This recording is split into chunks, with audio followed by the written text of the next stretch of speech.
A lot to discuss here with you guys, of course. Hope you listened to the Florida Bama review show on Gators Breakdown yesterday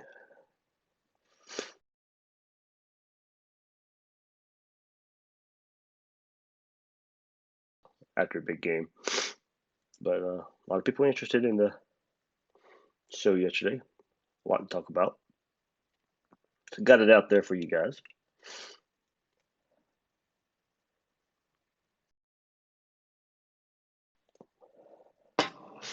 But you got my takeaways in that show, so this is more for you guys to give your takeaways.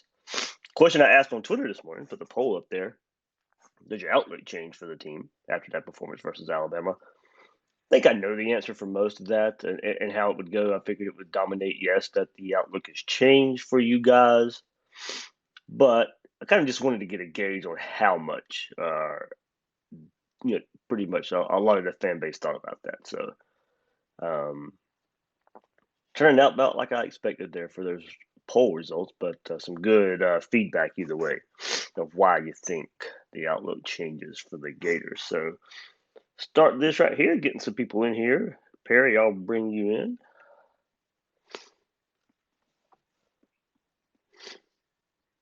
Hey, Perry. What's up, Dave? How are you doing, buddy? I'm doing good, doing really good. Well, that's good. Hope you, Thanks for all your hope you are updates. too. You're doing a really good job. Thanks, man. Thank you.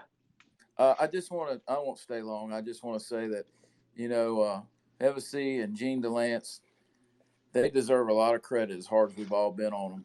And Yeah. I used to be a season ticket holder for 35 years. My father's an ex-Bull Gator. And the booing's got to stop. We got to come to some kind of realization on the booing. I mean, that's just ridiculous. And I think Yeah. Mullen has got us on the right spot. We need one more elite recruiting class, which it looks like we're going to get. And we're back where we all want to be. So I think we should be extremely thankful. Yeah, Perry, I'm not a big fan of the booing either. And look, I do get it in some ways that more than likely the boos are meant for the staff and their play calling and their decisions, but it doesn't come across that way. The players don't know that it's not directed at them. I mean, now look, some people out there probably are booing the players in their performance, but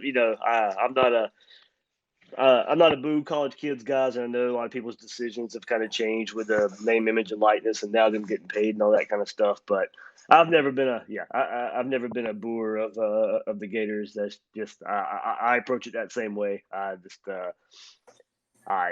don't agree with it. I admit, but my thing is I can't tell people how to think No, and all no, that no. stuff.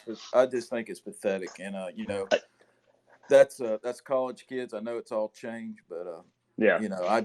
I think Dan has done an exceptional job hollering at him about the play call. Listen, he knows what he's doing. He's getting paid for it. We need to get behind him. We got a chance to have a really elite program here in about 2 years. And I just think we need to realize that. And I want to tell you what, Gene DeLance caught a lot of heck, especially from me too.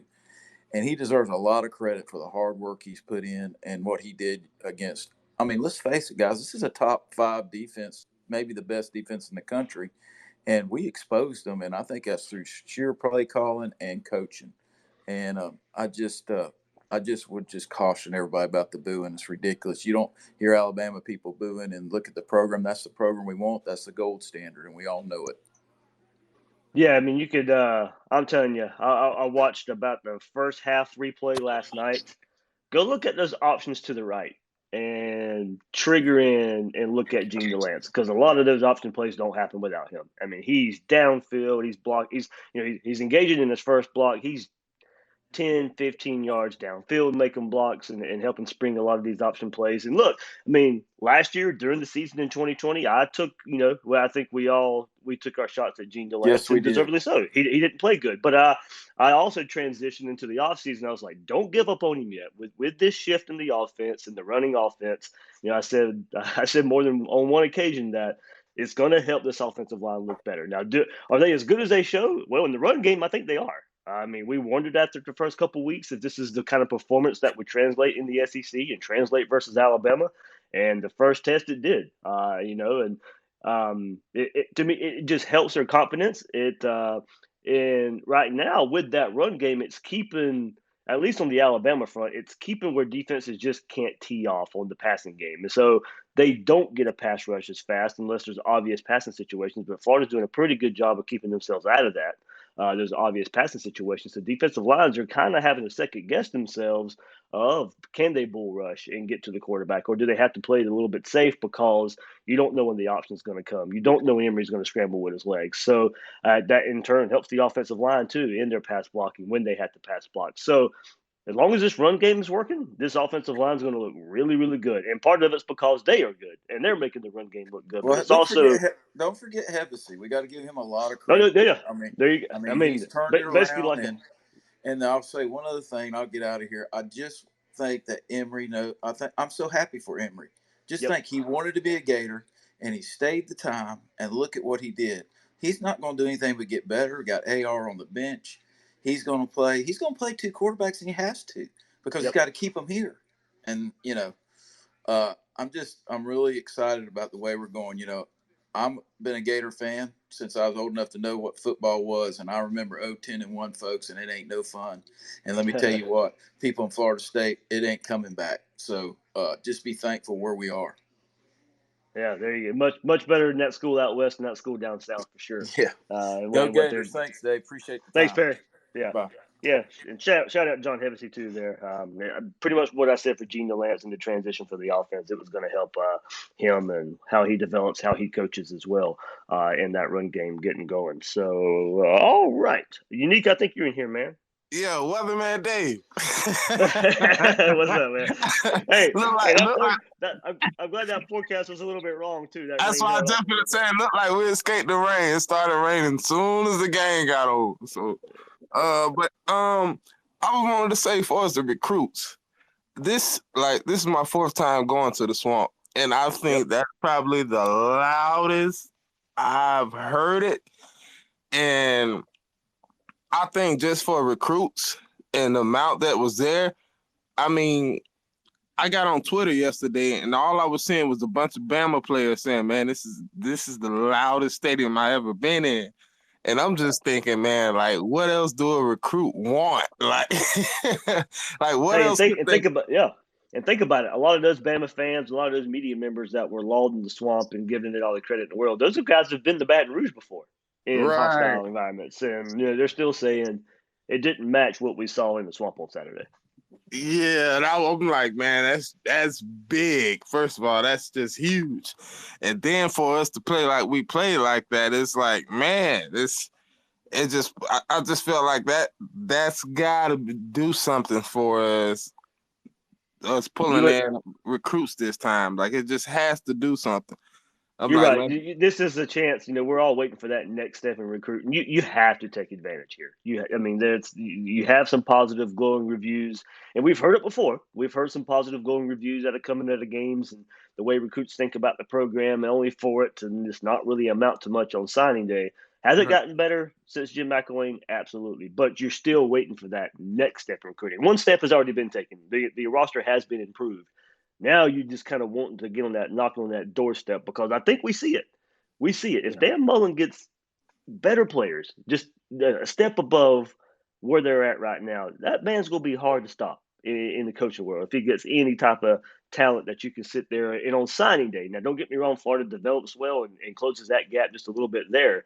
But think about a couple more 5 stars, a couple more high-rated 4 stars that you can go into battle with and say, all right, we closed the gap in another way now. Let's go to battle. Yeah. As far as the field play, I mean, I kind of get the fans at the same time. Dan kind of he kind of sets the atmosphere for himself. Yep. And when he got here, he set the standard. He brought back the standard. And when you don't bring that standard, I think the Florida fans are gonna remind you this is not the standard you were talking about. So I mean, I kind of get it. And it's like, I just feel like, I think all that goes back to the Kyle Trask and the Felipe thing. I think if that would have never happened the way it did, I think it wouldn't be as bad. Yeah, eventually knocking on the doorstep's not going to be enough. Eventually you're going to have to break through. You're going to have to get that big win over Bama. You're going to have to beat Georgia on a consistent basis, and maybe that starts this year. You're closing the gap at least 2 games versus Bama. You've closed the gap a little bit, at least as far as on-field performance goes. Now the next step is, all right, go beat Georgia again. Go beat Georgia 2 years in a row, and then I think people will start to kind of maybe come around. I'm like, okay, I think you could already feel the program is going in the right direction. It's just how fast is it going in that direction, and is it fast enough for you? Right. Does your outcome of the season change? I feel better. Yeah, I posted that question on Twitter this morning. I got a lot of feedback so far. I'll definitely hit on the Gators Breakdown episode tonight with Will. Kind of the theme of it there. Does the outlook change a little bit? Obviously, I think initially that's going to be your first thought is you feel better about the rest of the season. Most of it's going to depend on what you look like coming out Saturday versus Tennessee. You can't go out there and lay an egg. Can't go out there and feel sorry for yourself. You came that close versus Bama and didn't get it done. If you want people to continue talking about Florida, if you want to stay there in the minds of recruits, and if you want to just keep getting better as a team, you got to go out there and improve. If you want to go beat Georgia, you got to go get better every week up into that game. You can't go lay those eggs that we saw a couple times last year. You knew Florida had a good team last year, but it was still those inexcusable performances that came out. That can't happen. But I do think after Saturday, there are things that you can lean on to start feeling better about this team, either what your thoughts were before the season or what your thoughts were after the first 2 games of the season. Okay. Yeah. And one more thing on the AR thing, because it's kind of confusing. You got everybody in the media they're going back to AR doing backflips in the beginning. And that's kind of what threw it off. It's like, well, is he hurt? Is this Dan Mullen just not playing him? Because a lot of people felt like just one drive of AR, just one, probably would have took us over the top in that game. But yeah, and it had to come early. Like I said, I think in the second half, Florida scored on 3 straight possessions, 3 straight touchdowns.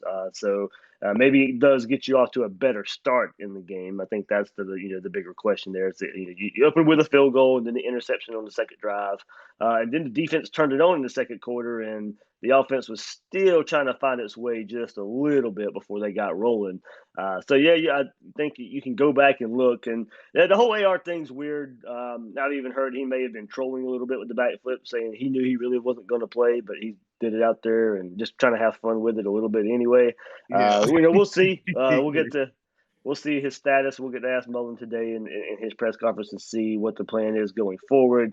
Hopefully, he was cleared. He was cleared to play, but Mullen did say it was only going to be an emergency role. And he did say after the game, if AR was going to play, he would have been a pocket passer. He would not have been running out there. So if that was going to be the restriction of Anthony Richardson, how would that perform? Would Anthony Richardson feel comfortable going out there and not being able to run around? So a couple ways to look at it. I know, it is simple and easy to say if he's out there, Florida probably gets the victory out there, but almost pulled it out anyway. All right, Nate. All right, man. Thanks much. Morning, Dave. All right. Good morning. Hey, man, real quick, I just wanted to give a couple shout outs, man, to the number one, the defense. It makes it more frustrating that first quarter because of how well they played afterwards. It was night and day, especially in the defensive backfield. Just all of a sudden, the secondary started making a lot of plays, a lot of great pass breakups and stuff on good throws by Bryce.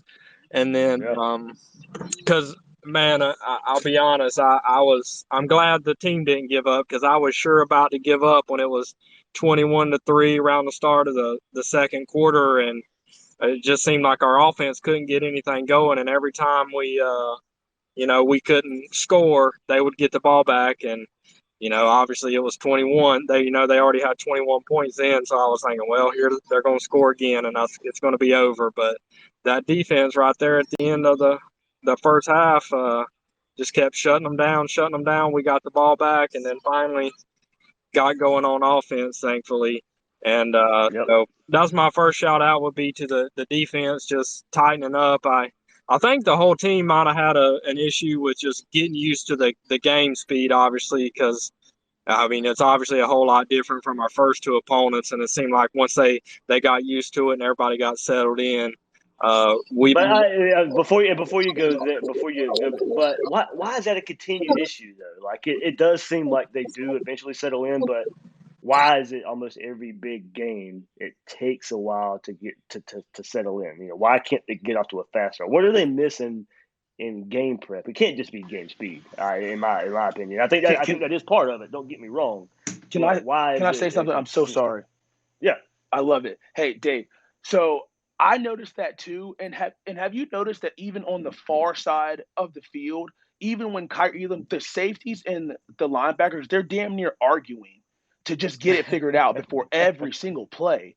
Like, it's the most frustrating thing to watch. I do not understand how Todd Grantham can continue to let these guys line up in the same. I mean, they're not changing that much stuff. Safeties and corners don't have to talk that much. It's either cover, zone, or do you know what I mean? It's just they're arguing every single play. It's just confusing to me. I agree. I don't mind seeing the communication, just as long as you said.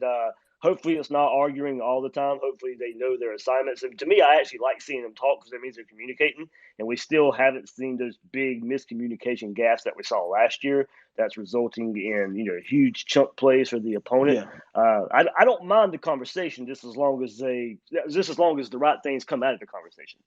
Because that at least lets me know you are communicating. You're trying to make sure everybody knows where they're at and not have that stupid play where you give up some chunk yardage because you're not in the right position. So, but yeah, you're right.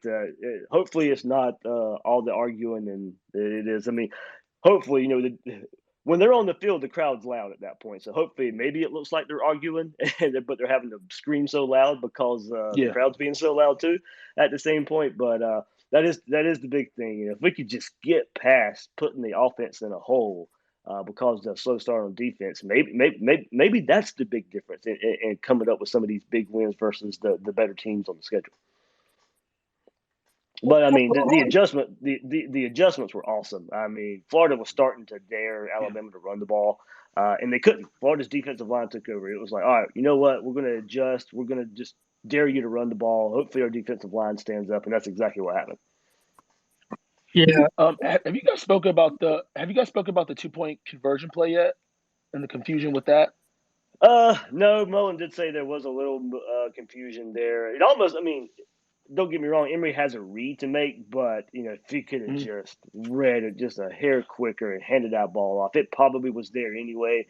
You could probably wish for a different play call in that situation with the way the option was working. Do you think that there was a tight end pop pass or the Tebow jump pass? There is a small there is a small part of me that thinks that Keon that zip was supposed to go to the middle because it was wide open. I think that was why Emory was holding it, because he was waiting for him to break free to dump it off. I mean, it would have been a perfect time, right? Yeah, without knowing the exact call. I mean, the Mullen did say there was some miscommunication on that play, and stings because that was a game-defining play in that situation. So you'd like to see communication be better in that regard there, but. No, without knowing the exact play call, I mean, you can definitely tell it was a read option there, and Emory hangs on to it too long. But the why was the decision there? Was it more about the run game? Was it, like as you were saying, maybe looking for someone else to have an option to? Without knowing the exact play call, I guess we'll kind of never know. But maybe we can find out more from Mullen on that.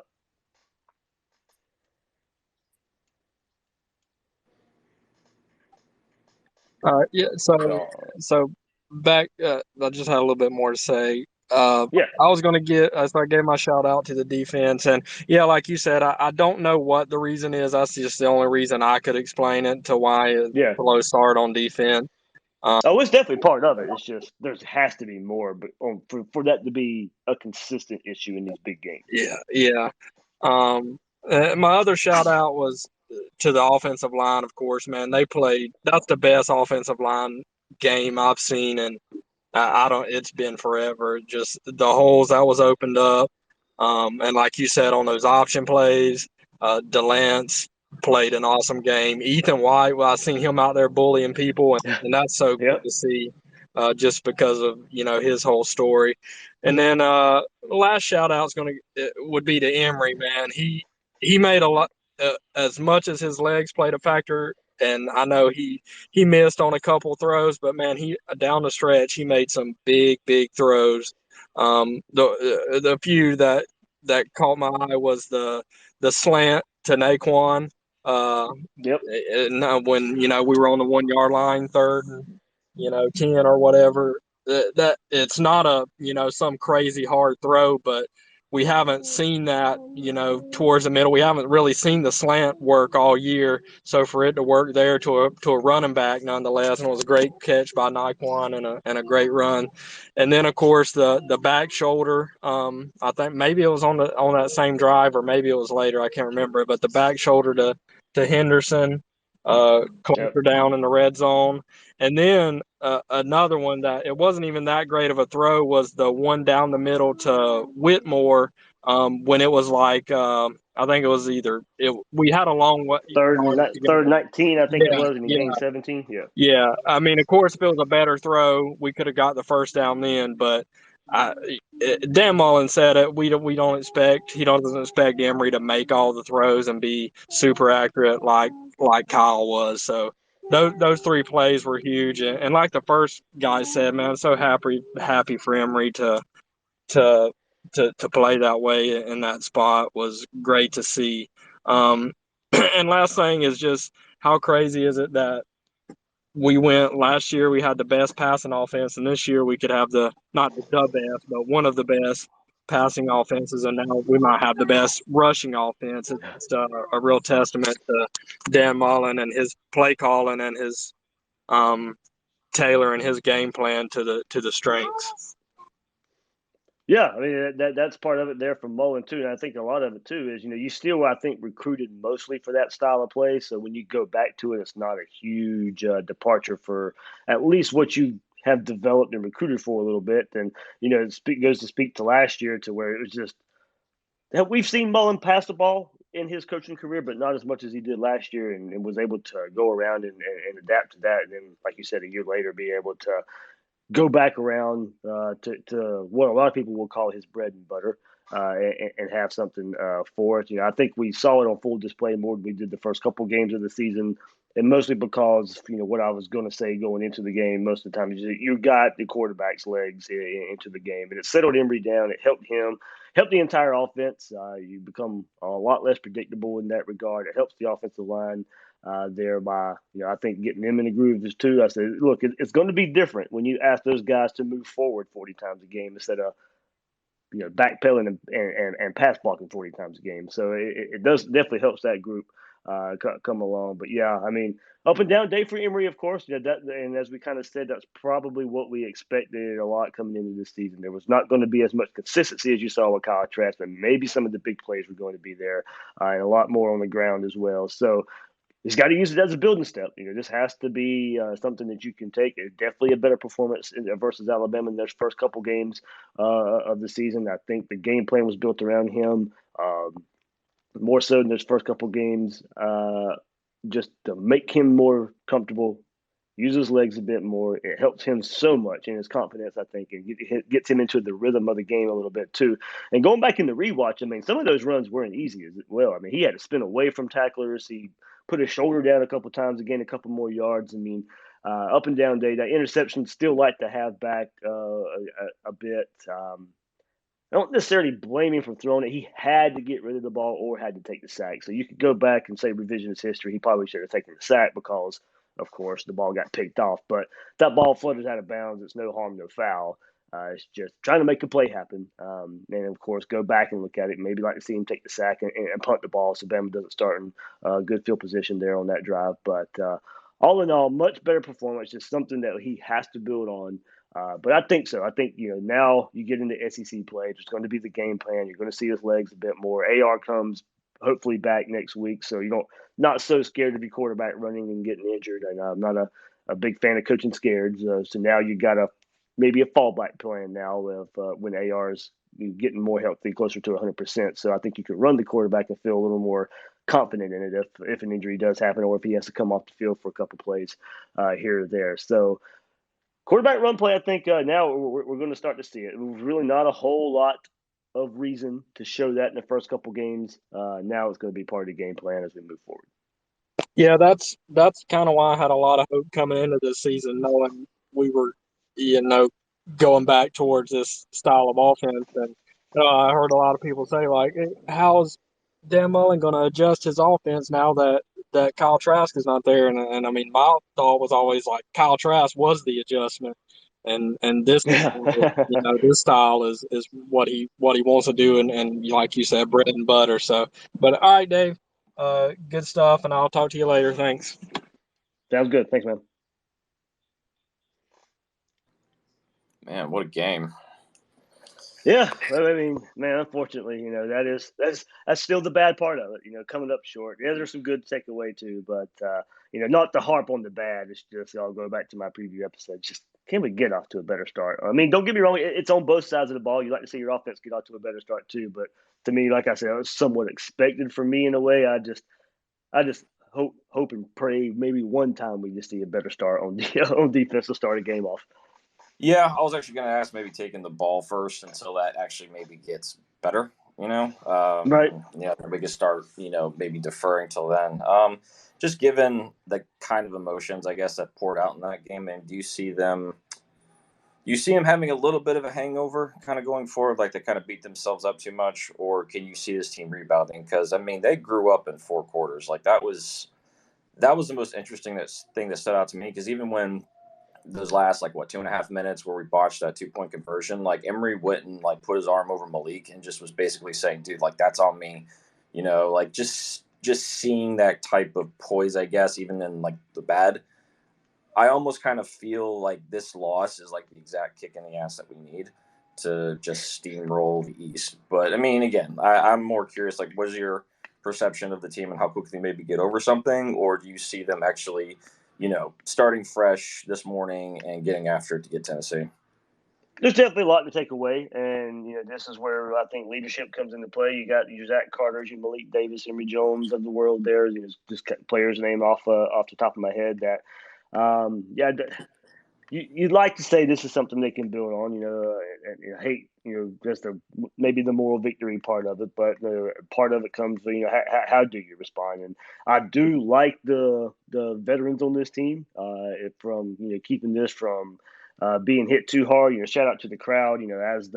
As the game was ending and the players were heading to the band to do the alma mater after the game, and the crowd was cheering on the team and stuff. So hopefully it's just those little things that maybe add up to say all right, we're here. We've 2 games now in Alabama in the last few games, dating back to last season and now early this season.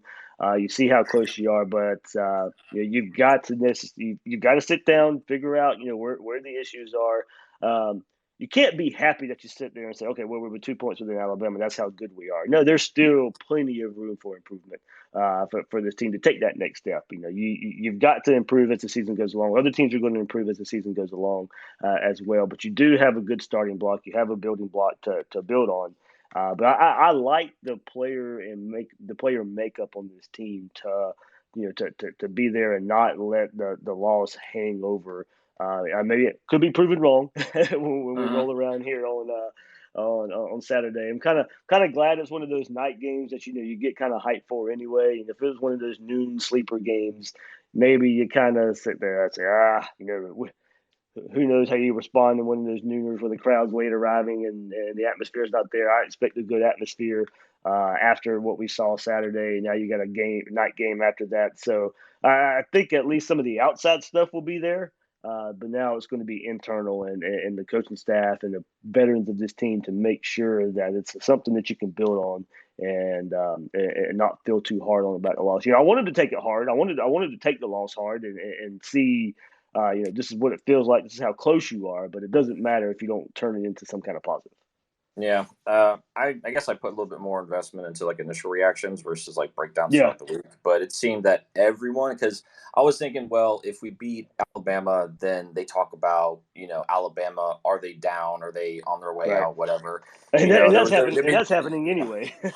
Yeah, I know. I mean, but it's just, on their way out. But I found it kind of surprising that all initial reactions were more emphasized on dude, Florida came out.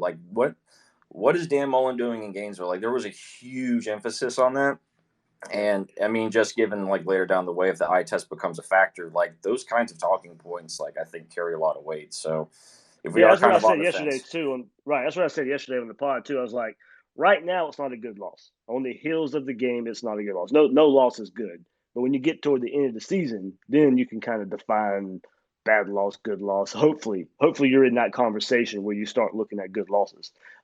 For Florida in some kind of college football playoff race. We're getting way ahead of ourselves there, but. As people like to define moral victory or people like to define good loss, right now it's not. You lost a game, and a game you had a chance of winning. But maybe down the road, if you keep improving, then you look back at if it's a good loss or a bad loss. yeah. And does that Texas A&M Alabama game? Where is that? Tuscaloosa or Kyle Field? Shoot. Let's look it up. I'm not sure off my. Because I mean, I would top of love my to have head. another chance at Alabama, but I'll tell you what, Texas A&M, they're looking like they're being a little more consistent than I prefer. Yeah, I mean they have the injury at quarterback, so we'll see where that is hanging in the balance when that game comes along. It is at Texas A&M, October 9th. So Circle that. But Alabama has Ole Miss the week before that at home. So nice. Yeah. Cool. All right. Well, again, I mean, I'm proud of the guys as always, and like I said, it'd be one thing if it was a bad loss, if like that defense just never showed up. I mean, yeah, I would have been much more upset. But the fact they owned it, offense got back into it, we just didn't finish at that very end there. So, but yeah, I mean, like Mullen said, it's just like those margins for error are so slim. Like to do anything, missed extra points, like you can't do that. So hopefully it gets better. Right. Yep, didn't Cool. finish the game, but you got a chance to finish the season. That's the way I'll put it. So. Same. All right, well, I'll let someone else have the floor. Thanks, Dave. Thanks, man. All right. Since we got here. What's up, Nick? Hey, good morning, Dave. Greetings from Birmingham. How was the trip, man? Man, it was awesome, Dave. Man, me and my wife, we stayed in Alachua. Man, it was great. We went up there Friday, visited the campus. Got up there Saturday morning about 9:00. Man, got a chance to meet Brandon Spike. It was crazy, Dave. It was really good atmosphere. Glad you enjoyed it. Yeah, glad it was worth the trip. But we, of course, didn't get it done. But at least it didn't feel like a wasted trip. Absolutely. I'm telling you, man, we got down 21-3, man. I was like, I started sitting down, then my wife started standing up. I was like, oh Lord, don't let this bill flow out. But once we closed that gap a little bit, Dave, man, I'm telling you, the crowd got back into it, man. And I'm telling you, after Bama reeled off them 21 in the first quarter, man, the defense really they really played well after that, man, and they just hunkered down, man. And I mean, it was a gutsy performance on both sides of the ball because they could have easily gave up. Yeah, I guess. And I just thought about this. Maybe there's something teams are identifying in Todd Grantham's defense that he starts the same way almost every time, and they just kind of know what they can take advantage of. Maybe he could come out and be more unpredictable in that regard. Maybe that's what it takes for a faster start on defense. Just because it does seem to happen way too often. You get your offense in a hole where they have to play perfect pretty much the rest of the game. And look, they almost did. Those drives in the second half were just some long drives to where maybe if you get one just a little quicker, maybe you get an extra drive somewhere along the way. But that's just all in the storyline of a game there. But yeah. I mean, there's a lot of credit to go around. But also just look. I mean, that's what I said yesterday too. Florida outplayed Alabama for 3 quarters, so that's why it also seems like there's more good to talk about than bad. Because most of the bad really dates back to just the 1 quarter. So there's a lot more to look at for Florida in quarters 2, 3, and 4, and to get back into the game. So it almost it's weird because a lot of the conversation kind of sounds like a lot of conversation after a win, but right now it's just that's the hurtful part of it is you had your chances and didn't come out. Absolutely. Let me get your opinion on this, Dave. And I've been back and forth. Me and my wife was talking about it. When we got down there for the 2-point conversion, and I was talking to another Florida fan behind me, and I know AR was, he was out, but I was talking to him. I said, man, if he could just bring AR in for this 2-point conversion, maybe that adds a different vibe to that 2-point conversion. What's your thoughts on that? Or would you rather just kept Emory in there doing that since he had been starting the whole game? Well, and the run game was working. It's hard to sit here and say, maybe taking Emory out for AR. Now, maybe what I would like to see, if AR was not going to be anything more than a pocket passer, like Dan Mullen said after the game, maybe throw him in at receiver, wherever that you see him at receiver, just as a decoy. Make Alabama think a little bit more, but that's revisionist history here. That's just something that comes up in my mind there, with especially knowing that AR wasn't really going to do anything as far as with his legs. So maybe some kind of decoy type of play with him. But in looking at it, I just think the way you were running the ball, not a terrible call. Emory makes a decision a hair faster. Maybe you get in anyway. But it's just the way the run game was working. I can't really second guess the play call. I can't really second guess with who was out there. It was just, just you got to go execute. Make sure there's no confusion. Make sure everybody's on the same page. In that type of play, where you may not get the ball back. And that's just kind of what happened there. I got you. And the last thing is this, Dave. That play by Jamarcus Weston where he let that ball go out of bounds. Have you ever seen one like that? It's been a rare that I've actually seen that. Yeah, I'm just assuming since it happened in the end zone, he probably thought that since it was in the end zone, it was going to be a dead ball, even if it hit him or not. But apparently not. Apparently the ball can roll out of the end zone and back into the field of play, and that's exactly what happened there. And Florida starts at the 1-yard line. So, credit to Will Miles there, and a shout out to him for his article. It's like, Florida ended up scoring on that drive, 99-yard drive, but maybe you save a little bit of time on the clock toward the end of the game if you don't have to drive 99 yards. Maybe if you only have to drive 75 yards, then you got a minute more on the clock and you can do something more at the end of the game. So it's just those little things that I talked about yesterday in the podcast, the little things that just really added up for the upset not to happen. Yeah, absolutely. Well, I appreciate it, Dave. I always enjoy what you do, so keep up the good work. Go Gators. Go Gators.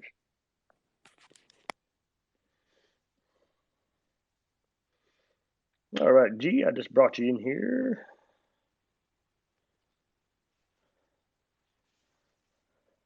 Shannon Snell making an appearance.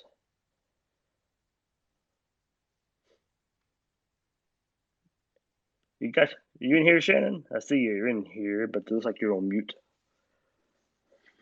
What's up, Dave? How you doing, buddy? How's it going, man? I'm doing good. Yeah, good. I just, it was, I know everybody saw the game, and I keep hearing this thing about, about everybody saying, hey, it was a loss, and we shouldn't be in the moral victories, and they're absolutely right. But let me hear it from a former player. Like, what is the mindset of a player in a close loss like this? It sucks. It really does. I mean, no matter how you look at it, a loss is a loss, and I don't think anybody in that locker room is going to look back on it and be like, hey, at least we played Bama close. I think that's more for the media, the fans, and everybody else. But it does go with saying, I was on the sideline on Saturday, and it does go with saying that the energy from that Florida team throughout the entire game was like, it was at a high level. It was different. And it's the fact of, and this is one thing I'm a little bit sick of hearing, is that Bama's having a down year, or Bama's not looking so good. Everybody saw Bama the first 2 games of the season, how they absolutely killed Miami, and they just beat the shit out of everybody. Here's the thing, is that maybe people need to start giving, and I talked about this weeks and weeks ago. Matter of fact, I was on here with you about how good this offensive line could be. Yep. And if when Dan finally got his guys and finally got his system and finally got his quarterbacks, under his wing, and gave him a couple of years, and finally got the firing of how good this offense could be. And this is exactly what it was. Last year was a little, he had, some generational talents and Trask and Pitts and Tony. But now Dan now he's opening up the playbook for exactly what he wants to do. And his offense line line. And you know what? We all need to kind of give John Hevesy a little bit of credit, because this is the offense that he was born and bred in. This is the stuff that he ran when he's been with Dan. This is what these guys have been clamoring for so long. And now that they have the guys, it's not that Alabama is down. Alabama's going to go through and kick the shit out of everybody moving forward. We already know that. Alabama's going to learn from this game and try to adjust. But they're not going to see another offensive line that blocked like Florida did on Saturday, because Florida came out with a mission. I saw it all week. I saw, the same guys, and I even talked to a few of them, where they believed that they were going to beat Bama, and that Bama was not going to dominate them. So I think all the credit in the world needs to be given the Hevesy in that offensive line, because this is not an abnormal defense. Matter of fact, I can go on record saying there's a couple Alabama guys saying that this is their best defense that they've had since 2012. And I agree. My preseason notion about this Alabama defense hasn't changed. I still thought it was a really good defense. I still think it's a really good defense. And like you, I'm giving a lot of credit to the Florida offense there. Yeah, and just just from what I saw from the sideline, Florida has the opportunity to run the table. That's no doubt. I mean, Emory, everybody obviously needs to understand that this was his third game, and we've seen the progression from game 1 and game 2, and AR, once he gets better, he's going to be that extra added wrinkle into the offense. But I think Florida's in a really good spot right now, as long as there's no no droughts in their thinking or where they're at, or any let downs from this Alabama game saying, hey, at least we hung with Alabama, we can beat anybody now. They still have to perform. But, brother, I tell you, being on that sideline and watching those guys and seeing the energy, and there's no doubt in my mind that they're going to be in a really good spot moving forward for the rest of the season. Yeah, it's a lot of mental toughness right now going in, like you said. Can't relish and settle for a close loss versus Alabama. Use it as some kind of motivation for the rest of the season. Right, and the second thing is, the last thing is the 2-point conversion. I know. I mean, it's like you just said. I mean, you could question it, you can not question it. I thought it was a good play. If Emory decides to hand the ball off and let Pierce just kind of take off and bull right into the end zone, I think Florida gets it. But it's a read option is a really tough play, especially the closer you are to the goal line, because you don't have a lot of room to operate, or especially when the defense is so close in. So it was probably a tough play to call right there. But Florida was so good and had done so well up front, just opening up holes in the middle of the defense between the guards. I think it was a 50-50 call, and if it would have worked, he would have looked like a genius, but it didn't. And it just, it's going to take a little bit more time for those guys to create a little bit more of a cohesive unit, especially on those handoffs. But I think it was a good call at the time. Yeah, I think so too. Especially like you said, the run game was working, and it's easy to go back and look and say what should have been done. So. Yeah, but anyway, thanks, brother. I appreciate you listening in.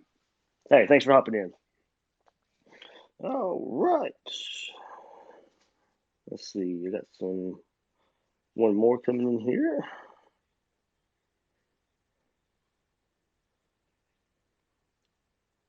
All right, Davo, you in here? Hopefully I'm saying that right. Hey, David. Hey, man. Hey, so just a quick question. After seeing our rushing attack against Alabama, like seeing how it can actually go to work against a top-tier opponent, how do you think that plays out for play calling the rest of the season? You think we're going to be more run-heavy for sure now? Well, I think so. I mean, I think just because it makes the whole offense easier. I mean, it's defensive lines cannot, they don't tee off on dropbacks for the quarterback now. I think it puts you in some friendly down and distance situations. You're not dealing with a whole lot of third and longs when you running the ball like this. And we'll see how consistent it is. I think that's the big question. Is we've seen it 3 games now, so it's going to be a huge part of the offense. It's going to be a huge positive part of this offense. But now you've had some friendly situations. We'll see what happens when you go on the road in a couple of weeks, and run games usually travel, but we'll see how that goes along. But I think, given Mullen's history and an offense like this, you probably have to feel pretty good about it being a huge part of this offense moving forward, and to me, making it easier for these quarterbacks when they're out there. Okay, one more thing. Naquan Wright. I think he should be getting close to getting that 1 spot. I mean, it's hard to say. I mean, Malik Davis, you go and look at the game he had as well, and after what he did in week 1, you saw what Pierce did in week 2, and then Pierce has a big run in this game as well. I mean, I think every week it really is hard. Different. Yeah, I think every it week is it's going hard to to be say. something different. Yeah, every week it's going to be something different there. I mean, Wright had that 99-yard touchdown drive. Doesn't happen without Naquan Wright and the things that he put out on the field in that drive as a receiver, as a running back. I mean, he controlled that drive. That drive was because of him and his playmaking ability. It really might just be. I know everybody hates it, and well, not everybody, but I know a lot of people hate the whole running back by committee. But it really just might be that way this part of the season. Maybe we see more Lingard, Bowman as the season goes along. But I mean, like, a lot of the same talk we talk about this run game and John Hevesy and the offensive line. I kept saying too that it's really going to benefit these running backs, and don't give up on Pierce yet. Don't give up on Davis yet. I know those guys are veterans, and you probably expected more out of them the last couple of years. But going back to this offense was going to help those running backs as well, and that's what we've seen these first 3 weeks. Yeah, I think Malik Davis is gonna. I think he's finally found his confidence again. I feel like last season he wasn't very confident, but he's starting to look more confident on the field. I like how he's looking. Yeah, I do too. I mean, good for him too to bounce back and have a really good year, and just that after week one and some big plays, and I think he averaged almost 9 yards a carry against Alabama. So you got these running backs making plays out there. True that. Thank you. Thanks, man. All right, a couple more in here, and then we'll call it an episode. Good, man. How about you? All good. I just wanted to say that I'm very proud of the boys, the way they played Saturday, sorry. I think they played with a lot of heart, and they really showed that they are close to be at a national championship level.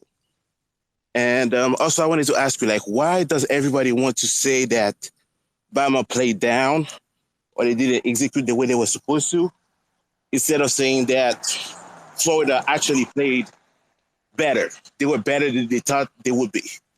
That's my big problem.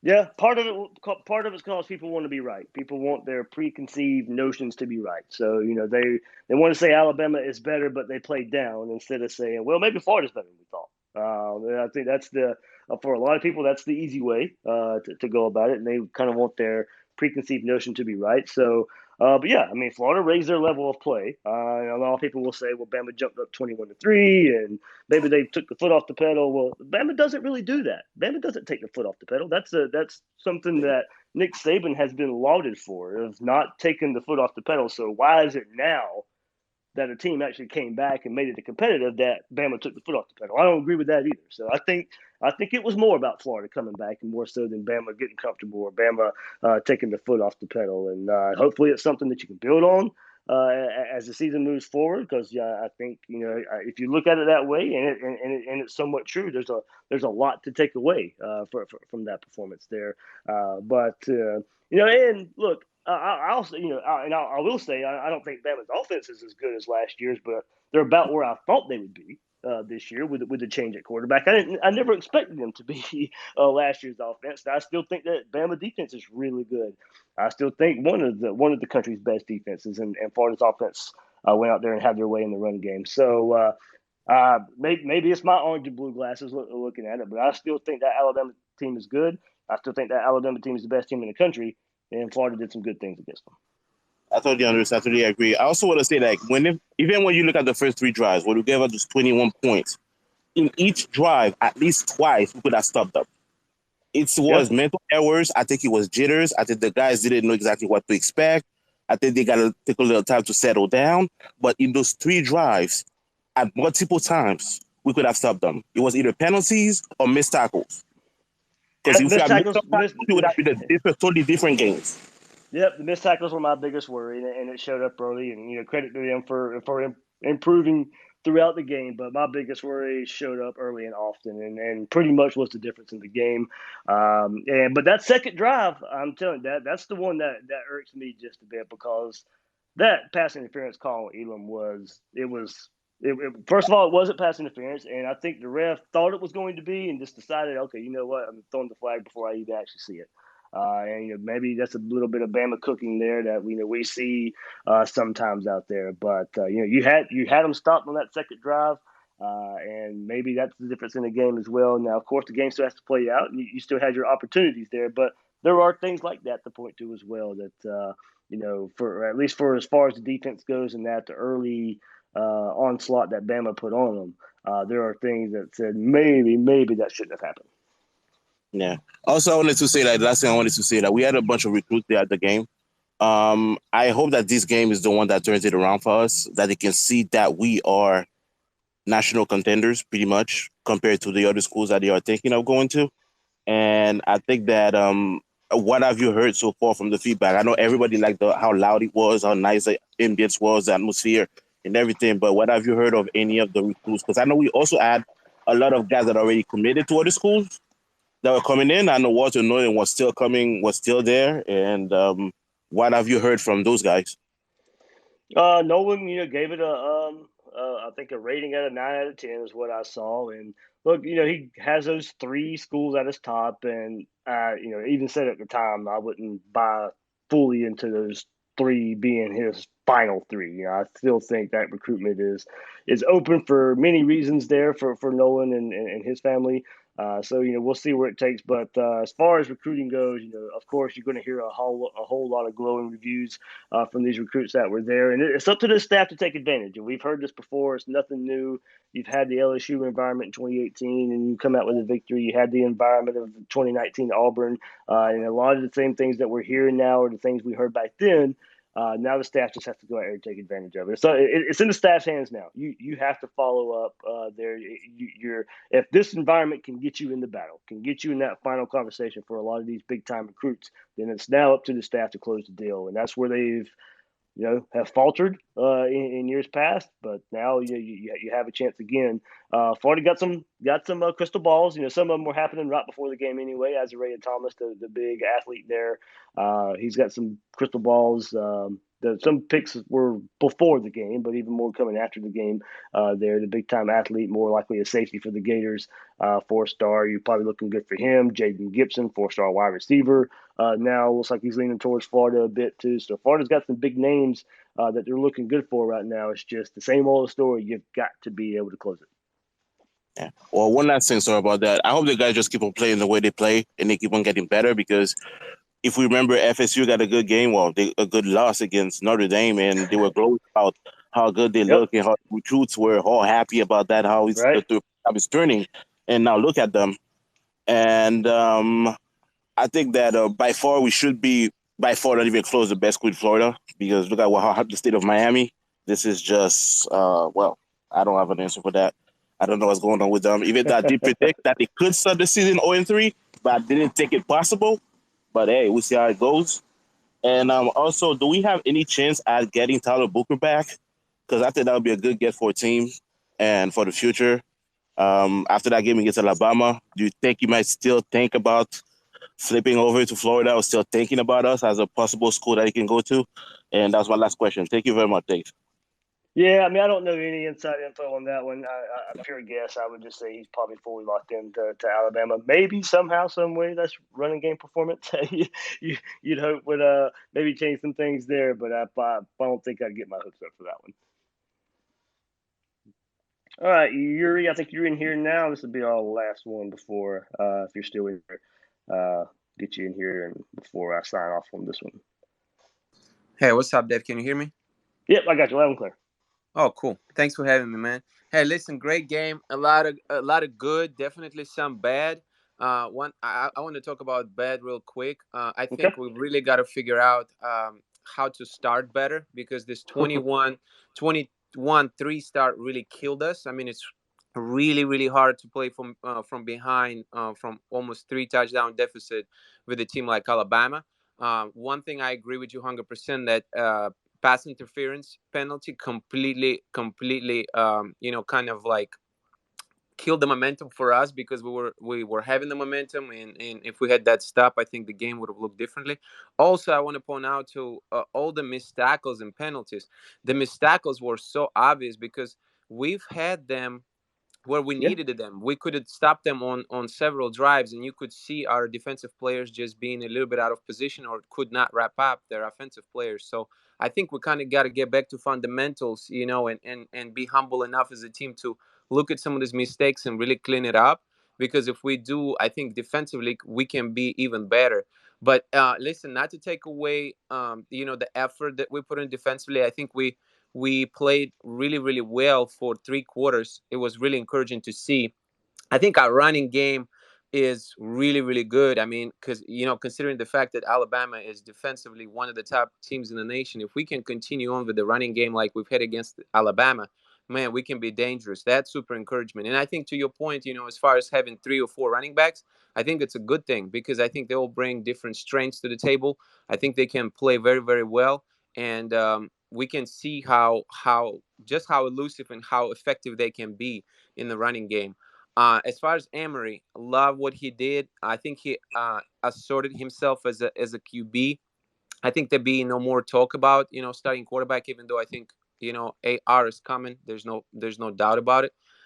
So all in all, I think it was great to see the comeback. It was great to see the effort, and I think we were very close, man. I think couple plays, couple calls, and I think it could have gone the other way. So just wanted to say that, man.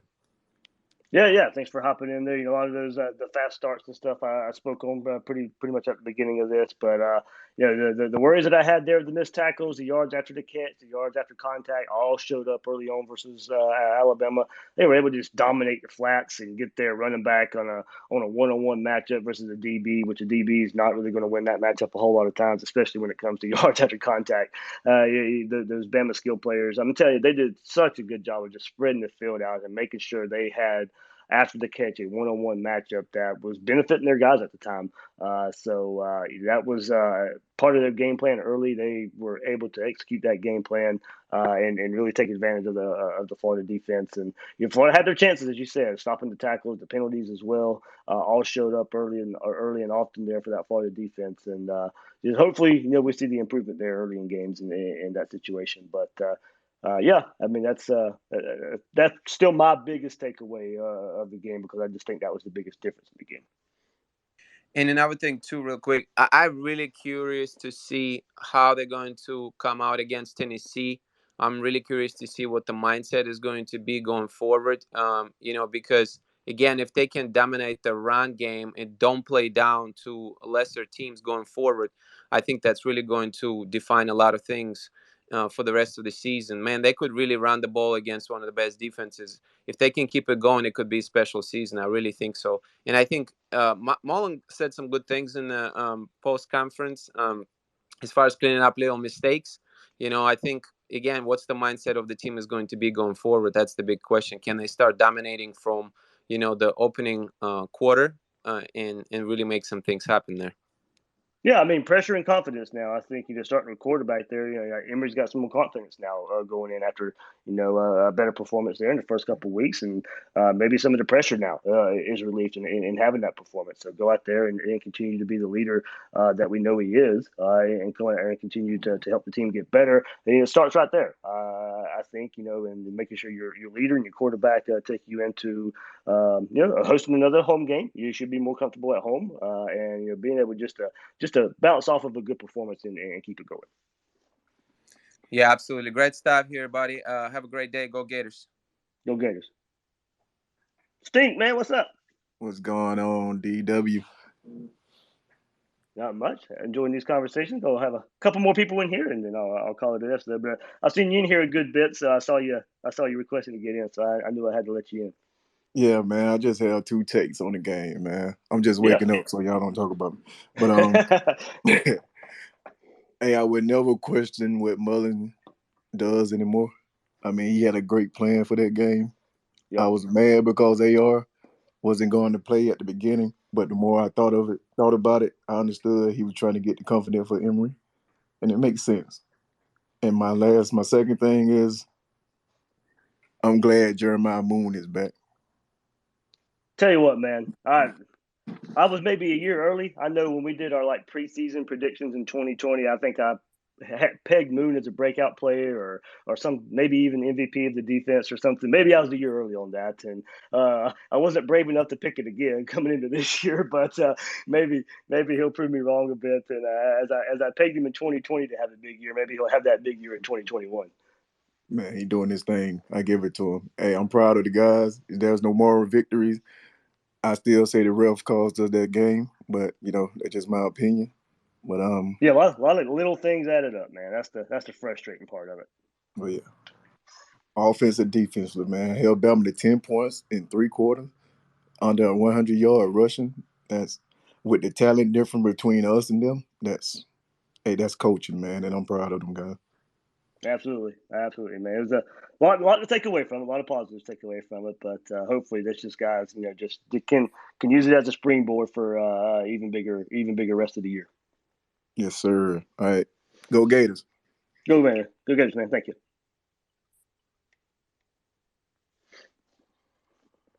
All right.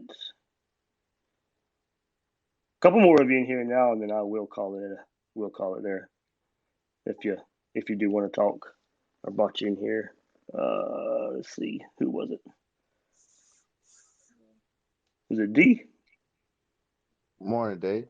Hey, man, how are you?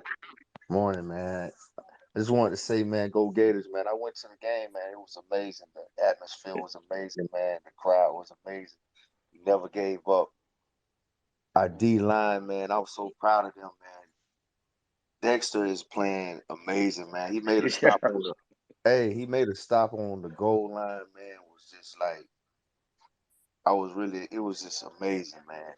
And another thing, man, what happened to Copeland down the stretch, man? I didn't see him. It is. You had to. I mean, I'll give him a lot of credit for he was helping out in the run game, blocking. So I'll give him some credit there, to play in this offense. And now the focus of this offense in that run game, you're going to ask a lot of your wide receivers to block. And he may not be getting the catches, but he's still making sure he's engaged and holding those blocks and making sure he springs some runs out, going out to outside. Like a lot of those option plays, they don't happen without your offensive tackles. They don't happen without your wide receivers blocking down the field either. So I'll give him some credit there. You will see with the passing game as it evolves a little bit more. I think it's going to just be maybe different receivers week in and week out. That's going to be your highlight guys and guys making the catch. I think that's probably with this focus in the run game of the offense. I think receivers it's just going to be. I mean, he was targeted a bit. He got he drew the pass interference call early on in the game. And I think there was another one. I know some targets there. I think he was targeted 3 or 4 times. Yeah. So it's just going to be with this offense and the focus in the run game. I think it's just going to be a different receiver that's going to be garnering the catches week in and week out. And part of the game plan as well. Part of the game plan was getting these tight ends more involved. You saw it from the get-go. The very first couple, Kamori Gamble in the very first drive was targeted 3 times, or had 3 catches in the first drive, and had the first 2 catches of the game. So probably a lot of part of the game plan going into it too, and how much you're going to get these tight ends involved in the passing game too. Yeah, and another thing, our receivers, we got a nice receiving core, especially Henderson. I'm surprised at his play, but I know he was highly recruited coming out of high school, but he's really living up to the hype. Yeah, a lot of these guys is just about opportunity. They've been, overshadowed by guys playing in the NFL right now. So now they have their chance. And I know if you're highly recruited, we kind of expect maybe an immediate reaction, immediate play time, and you got and to show up on campus ready to go. But especially at receiver with who Florida had and when Mullen came in here, and then who he's been developed with Tony and Pitts along the way as well. It's just sometimes you just got to wait your time, and it may take a little bit longer than we want it to. All right, Dave. Well, go Gators, man. Go Gators, man. Thanks for hopping in. All right, a couple more requests.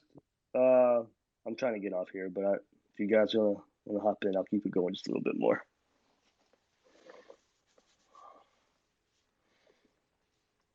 All right, let's see. BZ, you in here? You might ready to go? There you go. What's going on, Dave? I had a question, man. Yeah, man. Do you think that this type of game, having Emory play the whole game, is like a confidence builder, whereas when you face teams like Tennessee next week, he may not be so hesitant to, make the throws and make plays, seeing as how he was able to do, better towards the end of the Bama game. Yeah, and I said this in the podcast yesterday. Look, playing and choosing and develop a quarterback, it's not cookie cutter. I mean, you of course you have guys out there like Bryce Young for Alabama, who is a young quarterback and he's ready to go and is surrounded by a whole lot of 5-star, 4-star talent around him and all that, and it makes it maybe a little bit easier for a younger guy to come in that regard. And then maybe for somebody like Emory, it just takes time. He didn't have a lot of these game reps, didn't have a lot of passing reps in these first few years, and now he's getting that. So it's not cookie cutter. Maybe, and I keep going back to this. For as good as Kyle Trask was, we saw it took him game reps to get a lot more comfortable. Now he came out and of course had the big comeback versus Kentucky and played and had some up and downs versus Tennessee and Auburn. But you saw as the more reps he got, the more comfortable he got. A lot of those sack fumbles where he held onto the ball too long and wasn't comfortable getting rid of the ball. He'd get hit and he'd fumble and lead to a big fumble recovery by the defense, putting the defense in bad situations. But, the more he played, the more comfortable he got, and you didn't see those mistakes from Kyle Trask. So, getting more game reps is just probably the most important part for Emory right now. Right. Of course, a lot of experience, and he's been in this system for a while, but maybe it's just those game reps. That's the final step for Emory to, to be the quarterback that can carry this team. And look, we'll see AR too. Both those guys are going to play, but I do think now is just the more game reps that Emory gets, he'll get more comfortable, and I think in turn we'll feel more comfortable with him out there leading this team as well. Right. I felt like towards the end of the game, he started to make decisions a little better. Even sometimes just went ahead and scrambled instead of sitting back there for so long and throwing it late.